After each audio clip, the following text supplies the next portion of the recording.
कि क्या कैराना था और आज कैराना कितना बदल चुका है। इसमें कि 2016 और 2014 वाला माहौल एक बार फिर से कैराना में बनता दिखाई दे रहा है। कि सरकार में मुसलमान सीना चौड़ा करके चलता है सड़कों पर। जो कैराना उस समय बनाया गया था उसका जिम्मेदार कौन था, और मुस्लिम गुजर के लड़के थे जिन लोगों को आज ये सोचना होगा कि सरकार आने के बाद कितनी तब्दीली वहाँ को दोबारा माहौल गर्म किया जा रहा है। तो ये कानून व्यवस्था का विषय है। ये उत्तर प्रदेश की योगी सरकार को देखना है कि कानून आप कितनी सेफ्टी कैराना के जनप्रतिनिधियों को भी देंगे और कैराना की जनता को भी। चाहे एक राशन हो उसकी जिम्मेदारी भी उत्तर प्रदेश के शासन की है और कैराना के निवासियों की जिम्मेदारी भी उत्तर प्रदेश के शासन की है।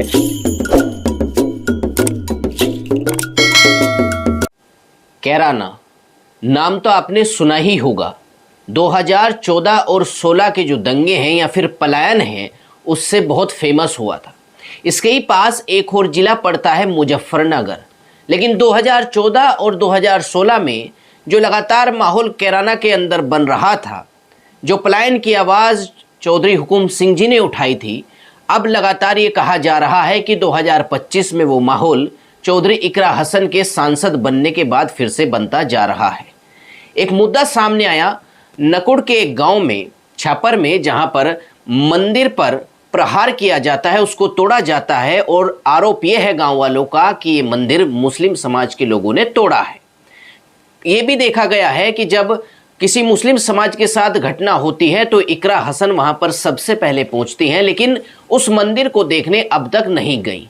क्या फिर से कैराना के अंदर 2014 और 16 वाला माहौल बनाया जा रहा है क्योंकि उत्तर प्रदेश में चुनाव नज़दीक है, या फिर ये कहा जा सकता है कि जब भी कोई इस परिवार में से राजनीतिक आदमी राजनीति में आता है या जिम्मेदार बनता है कैराना का, तो इस तरीके की चीज़ें शुरू हो जाती हैं, सांप्रदायिक तनाव शुरू हो जाता है।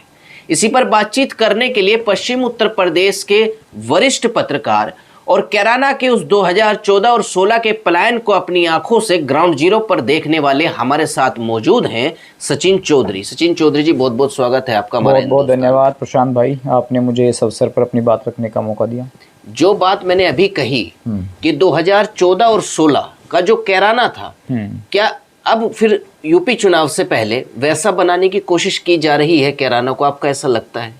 देखिए प्रशांत भाई, 2012 से और 2017 के बीच का जो कैराना था उसमें तो लोगों ने कहा कि कैराना को कश्मीर बनाने की तैयारियां हो रही हैं। और ये बात मैं नहीं कह रहा हूं, ये बात तो खुद वहां के जो मौजूदा सांसद थे स्वर्गीय बाबू हुकुम सिंह जी, उन्होंने बड़े स्तर पर यह बात कही और एक बाकायदा सूची तैयार की जिन लोगों ने वहां से पलायन किया है।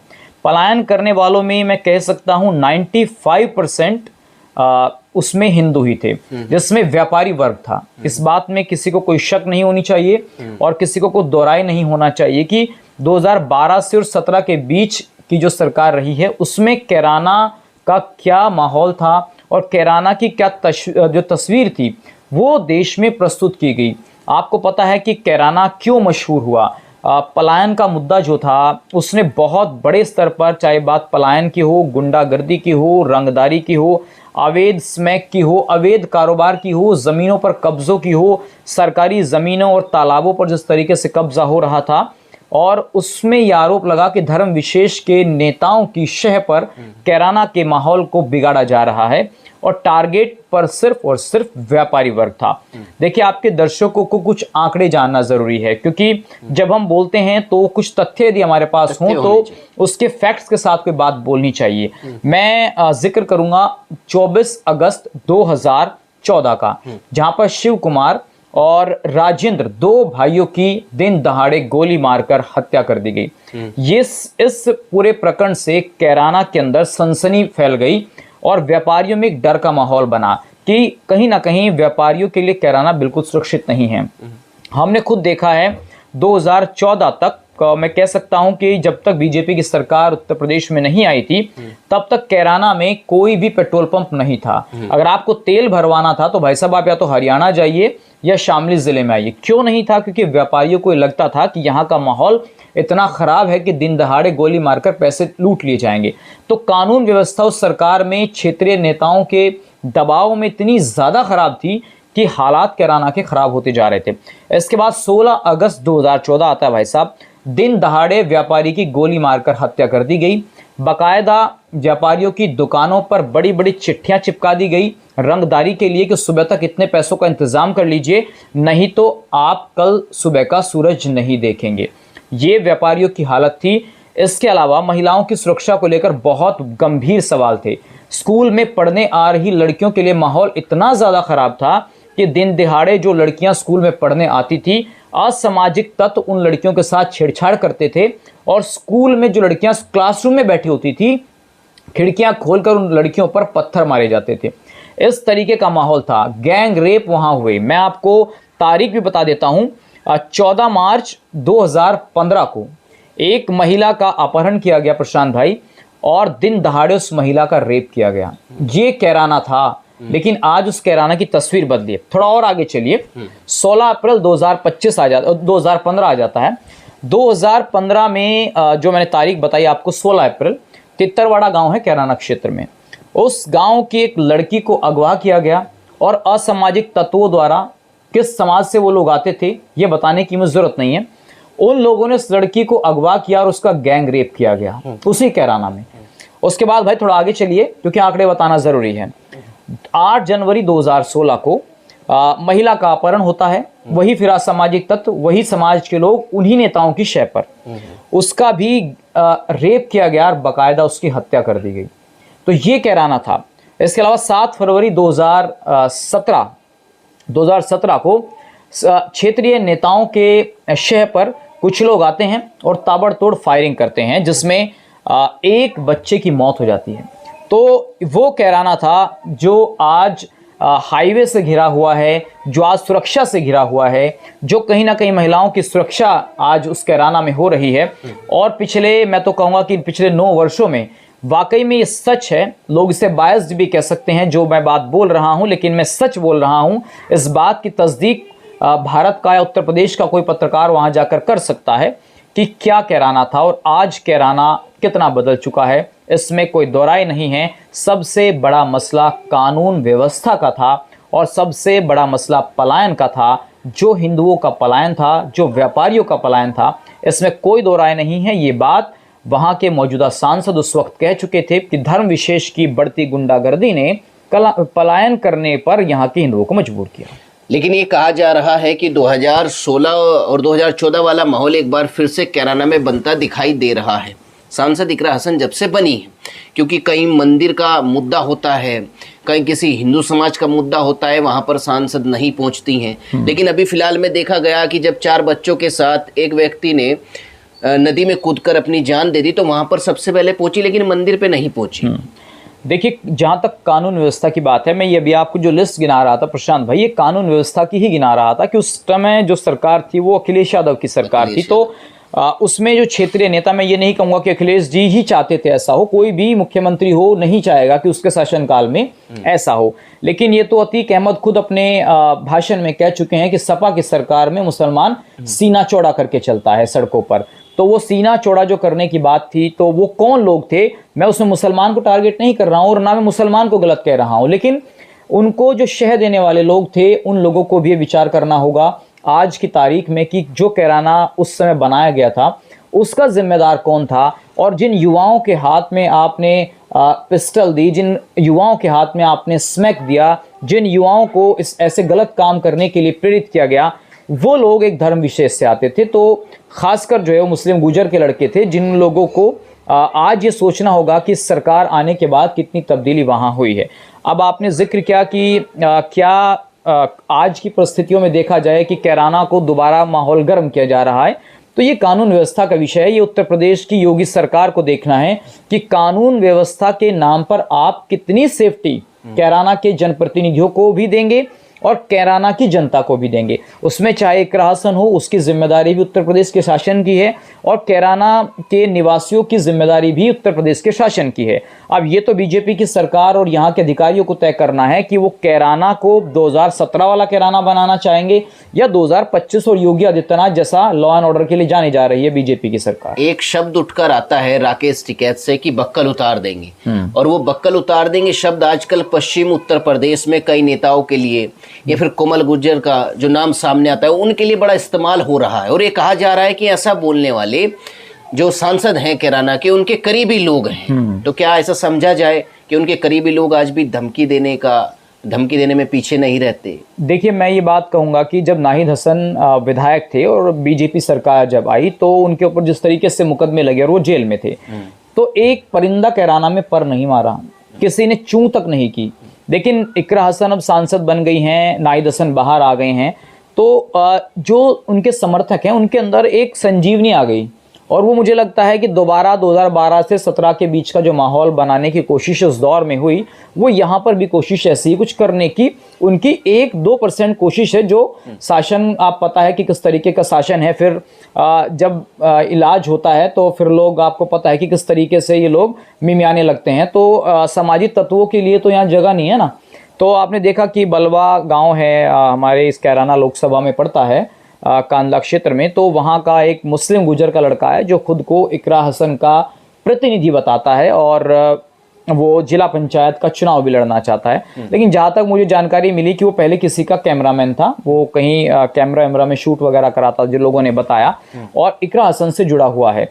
अब जहाँ तक उसने कैमरे पर आकर बक्कल उतारने की बात कोमल गुजर के लिए की, तो मुझे लगता है कि ये सिर्फ एक सस्ती लोकप्रियता का हिस्सा हो सकता है। इससे अलावा उस लड़के को ना तो कोई जानता ना कोई पहचानता, वो खुद को इकरा हसन का करीबी बताता है। अब ये सांसद महोदय बताएंगी कि वो उनका करीबी है कि नहीं है, नाहिद हसन का परिवार बताएगा कि वो उनका करीबी है कि नहीं है। लेकिन इस तरीके के बयान अशिक्षित एक महिला के लिए ऐसे शब्द इस्तेमाल करना, हाँ, महिला के लिए इस तरीके के शब्दों का इस्तेमाल करना, ये शिक्षा उनकी दिखाता है कि आपको किस तरीके की तालीम दी जा रही है और किस तरीके का माहौल आप कैराना में दोबारा बनाने की कोशिश करते हैं। क्या आप इस शासनकाल में उम्मीद कर सकते हैं कि कोई एक लड़का जो सड़क से उठकर सड़क छाप ही मैं तो कहूँगा उसको, कि वो लाठी से एक महिला को मारने की ताकत रख सकता है? क्या ये वही कैराना है 2017 वाला से पहले वाला कि जो आप उसका 2025 में बनाना चाहते हैं? तो शायद मुझे लगता है ऐसा नहीं होगा और हर किसी ने उसकी लड़के की निंदा की है। कोई भी सभ्य समाज जो है उसको सही नहीं ठहराएगा, लेकिन हाँ, पैरोकार हर किसी के होते हैं। कुछ मुस्लिम गुजर के लड़के थे जो उसकी पैरवी भी कर रहे थे। जो सांसद का नाम लेकर, इकरा हसन का नाम लेकर या नाहिद हसन का नाम लेकर ऐसी बातें बोल रहे हैं, क्या ये प्रतिक्रिया उनको देनी चाहिए सांसदों को कि हमारा व्यक्ति नहीं है, देखिए सांसद, हमारे से कोई संबंध नहीं है? सांसद महोदय के लोकसभा क्षेत्र में जो घटनाएं, कुछ ऐसी घटनाएं हुई हैं जो हिंदुओं के साथ हुई हैं। चाहे ममोर का एक गाँव का एक जाट का लड़का, मुझे लगता है उसकी हत्या कर दी गई थी किसी कारण से, उसकी डेथ हो गई थी। पूरी जानकारी नहीं है उसमें कि क्या हुआ था, उसकी डेथ हो गई थी। तो लोगों ने कहा कि भाई सांसद महोदय यहाँ नहीं आई हैं, जवान लड़का था। ऐसे ही गंगों के लखनऊती क्षेत्र में एक लड़की के साथ छेड़छाड़ हुई, उसके साथ गलत हरकत हुई, तो उसमें भी कहीं ना कहीं लोगों ने कहा कि सांसद महोदय को यहाँ आना चाहिए था। और कई ऐसी जगहें हैं जहाँ पर लोग मांग कर रहे हैं कि सांसद महोदय को यहाँ आना चाहिए। मैं ये कह सकता हूँ कि सांसद का क्षेत्र बहुत बड़ा होता है, ज़रूरी नहीं कि सांसद को हर जगह आप कहें कि यहाँ आना चाहिए तो उसे यहाँ आना चाहिए। लेकिन जब आप बरेली जा सकते हैं, आप हैदराबाद जा सकते हैं, आप मुंबई जा सकते हैं, तो फिर आप कैराना लोकसभा में भी जा सकते हैं। जब तो अपीजमेंट की, तुष्टिकरण की राजनीति नहीं करनी चाहिए, चाहे वो बीजेपी के नेता हों चाहे वो समाजवादी पार्टी के नेता हों। अगर आपको बरेली जाने का समय है, आप आयला मोहम्मद के लिए वहाँ जा सकते हैं उन मुस्लिम लड़कों के समर्थन के लिए, तो फिर आपको नकुड़ के छापुर गांव में भी उन हिंदू लोगों से मुलाकात करने के लिए आना चाहिए था। उनसे बैठकर बात करनी चाहिए थी कि भाई कौन वह सामाजिक तत्व हैं जिन्होंने मंदिर तोड़ा है। उनको उस गांव में भी जाना चाहिए था जो घाटमपुर गांव है, जिसके लड़कों पर, मुस्लिम लड़कों पर आरोप लग रहा है कि उन्होंने मंदिर में तोड़फोड़ की है। उन मुस्लिम परिवारों से भी बात करनी चाहिए थी जिनको पुलिस ने उठाया और बाद में उनको जेल में बंद कर दिया गया। तो मुझे लगता है कि बजाय बरेली और हैदराबाद और मुंबई में राष्ट्रीय स्तर पर आप नेता बने, हमारी शुभकामनाएं आपके साथ हैं, लेकिन कैराना को नहीं छोड़ना चाहिए जहां की विरासत आपके पास है, तो उस पर ध्यान उनको ज्यादा देना चाहिए। एक शब्द कहा कि वो लड़का मुस्लिम गुजर समाज में से है, इकरा हसन भी गुजर समाज में से हैं, और कहीं ना कहीं ये कहा जा रहा है क्या इस इकरा हसन के नाम पर मुस्लिम गुजर और हिंदू गुजर बढ़ते दिखाई दे रहे हैं पश्चिम यूपी में? देखिए, मुस्लिम गुर्जर तो लगभग मुस्लिम ही हैं ज़्यादातर, आप उनको मानेंगे, क्योंकि ठीक है भाईचारा है, हमारे ब्लड से निकले हुए लोग हैं, हमारे ही गोत्र के लोग हैं। बटार गोत्र हो गया, चौहान गोत्र हो गया, तोमर गोत्र हो गया, हमारे ही गोत्रों से निकले हुए, गुर्जर समाज के गोत्रों से निकले हुए वो लोग हैं। वो भी पहले कभी हिंदू थे, उनके पूर्वज भी कभी हिंदू थे। ये मैं कई चैनल्स पर कह चुका हूँ और ये बात मैं नहीं कह रहा हूँ, भारत का हर वो मुसलमान कह रहा है जिसको इतिहास की जानकारी है कि आज से 800 साल पहले सबके पूर्वज हिंदू ही थे। ये बात मैं नहीं कह रहा हूँ, ऑन रिकॉर्ड्स आप ये बात किसी से पूछ सकते हैं। तो मुस्लिम गुजर तो हमारे में से ही निकले हुए लोग हैं, क्योंकि वो हमारे ही गोत्र के लोग हैं और हमारे ही परिवार के लोग हैं। उनके रगों में बह रहा खून और हमारा खून लगभग एक सा ही है। तो उसमें अगर वैसे आप देखेंगे इतिहास में तो एक नजर आएंगे, लेकिन जब विचारधारा की बात आएगी, सामाजिक तौर पर, राजनीतिक तौर पर वो हमसे भिन्न हैं। तो जब वो वोटिंग करते हैं तो वो बीजेपी के अगेंस्ट वोट करते हैं। वो ऐसी जगह वोट करते हैं जो मतलब बीजेपी को हरा रहा हो, जिसमें उनकी पहली पसंद उनके मुस्लिम गुजर भाई होते हैं। जैसे 2012 का चुनाव आप देख लीजिए, समाजवादी पार्टी चुनाव लड़ रही थी, सरकार भी बनाई, लेकिन कैराना से नाहिद हसन निर्दलीय चुनाव लड़ गए, तो सारे मुस्लिम गुजरों ने जो है नाहिद हसन को वोट दे दिया। कैराना में अगर आप देखेंगे प्रशांत भाई, तो 85% मुस्लिम आबादी है, ज्यादातर मुसलमान गुजरों की ही वहां पर आबादी है। तो सब टोटल एक तरफा वोट नाहिद हसन को ही देते हैं। क्या 85% वोट के लिए हिंदू गुजरों को जो है किनारे कर देना चाहिए? उनके मुद्दे, उनके मंदिर, उनके जो भी यहाँ सांत्वना देने के लिए जाना पड़ा, उन सबको किनारे कर देना चाहिए। देखिए, हर राजनेता का एक अपना वोट बैंक है, लेकिन वो एडिशनल वोट के लिए कुछ दिखावा जरूर कर सकता है कि मैं यहाँ भी गया, मैं वहां भी गया, लेकिन वो अपने जो कोर वोट है उसे नहीं छोड़ सकता। जैसे इकरा हसन का कोर वोटर मुसलमान है और समाजवादी पार्टी का कोर वोटर भी मुस्लिम है, ऐसे इमरान मसूद का कोर वोटर भी मुस्लिम है, कांग्रेस का, बसपा का दलित है, तो वो उसे नहीं छोड़ सकते। उसके एडिशनल यदि उन्हें जाकर के किसी के खिलाफ बोलना पड़े उनको खुश करने के लिए, तो वो बोल सकते हैं। तो यही कैराना और सहारनपुर और उत्तर प्रदेश की सियासत में पहले से होता है। आने वाले समय में विधानसभा चुनाव आने वाले हैं, लेकिन कैराना का जो माहौल अभी बनाया जा रहा है, आपको लगता है कि उस चुनाव तक बनाया जा रहा है या बन रहा है, या ऐसा है हिंदू मुस्लिम वाला एंगल वो काम करेगा विधानसभा चुनाव में, या फिर कुछ बदलती सियासत होगी कैराना की? नहीं, देखिए, अब देश के अंदर तो राष्ट्रवाद पर, सनातन पर और सनातन विरोधियों पर और तथाकथित जो सेकुलर बनने की कोशिशें कर रहे हैं, चुनाव तो इस बेस पर हो रहा है। एक तरफ इंडिया गठबंधन है जो सेकुलरवाद की बात करता है, एक तरफ सनातन और राष्ट्रवाद की बात करने वाले एनडीए है। तो चुनाव तो इनमें आमने सामने होना है, तीसरा कोई चुनाव नहीं है, विचारधारा का चुनाव है। और मौजूदा दौर में आप देख सकते हैं कि सोशल मीडिया का युग है, घटना घटती है तो उससे पहले वो सोशल मीडिया पर एकदम से उसका प्रचार प्रसार हो जाता है। तो मैं ये कह सकता हूं कि विचारधारा का चुनाव है। एक तरफ अखिलेश यादव की विचारधारा है, तो एक तरफ बीजेपी की आइडियोलॉजी है, सनातन की आइडियोलॉजी है। फिलहाल आप कैराना को कहाँ देखते हैं? कैराना का माहौल, जैसा कि आप कह रहे हैं कि कुछ घटनाएं मैं देख सकता हूं कि कैराना में हो रही हैं, लेकिन इसके लिए एकदम से कह देना कि इसके लिए इकरा हसन जिम्मेदार है, तो ये भी, या फिर 2014-16 का माहौल बन रहा है, ये भी नहीं, वो तो देखिए कानून व्यवस्था का मामला है कि क्या कुछ हो कैराना में हो रहा है, प्रशासन इस पर कितना गंभीरता से काम कर रहा है, ये थोड़ा उनको देखना पड़ेगा। लेकिन मैं ये नहीं कहूंगा कि इकरा हसन ऐसा करा रही हैं, मैं ये बिल्कुल नहीं कहूंगा। समर्थकों को इकरा हसन को संभाल कर रखना होगा, जो अपनी औकात से बाहर आकर अपने नेता के लिए चापलूसी करते हैं, चाहे वो वीडियो के जरिए करें, चाहे प्रदीप चौधरी के परिवार को गाली, वाला जो डायलॉग प्रदीप चौधरी के परिवार को गाली देना हो, बीजेपी को गाली देना हो, बक्कल उतारने की बात कोमल के लिए करना हो, ये वो लोग हैं जो इकरा हसन की कोर टीम में है ही नहीं, जहां तक मुझे लगता है। और ये फर्जी दिखावा, बदनाम कर रहे हैं, फर्जी दिखावा करने के लिए कि हम इकरा हसन के समर्थक हैं, उससे पूरी कौम बदनाम होती है, पूरा समाज बदनाम होता है। जब वो अपने सामने चौधरी और गुजर लगाते हैं तो उससे समाज भी बदनाम होता है। तो मैं कह सकता हूं कि ऐसे लोगों को अपने सामने गुजर और चौधरी लगाने से बचना चाहिए। फिलहाल इस वीडियो में बस इतना ही, लेकिन जिस तरीके से सचिन जी ने कहा कि इकरा हसन को अपने समर्थकों को संभाल कर रखना चाहिए कि वो किस महिला के बारे में अभद्र टिप्पणी कर रहे हैं, खास करके कोमल गुजर को लेकर जो बयान दिया कि बक्कल उतार देंगे या फिर जिस तरीके से लठ गाड़ देंगे, इस तरीके की बयानबाजी कैराना के अंदर सही नहीं है। कहीं ना कहीं से सांप्रदायिक तनाव भी हो सकता है, वो चाहे हिंदू मुस्लिम की बात हो या हिंदू गुजर मुस्लिम गुजर की बात हो, आपस में भेदभाव पैदा हो सकता है। फिलहाल इस वीडियो में बस इतना ही। नमस्कार।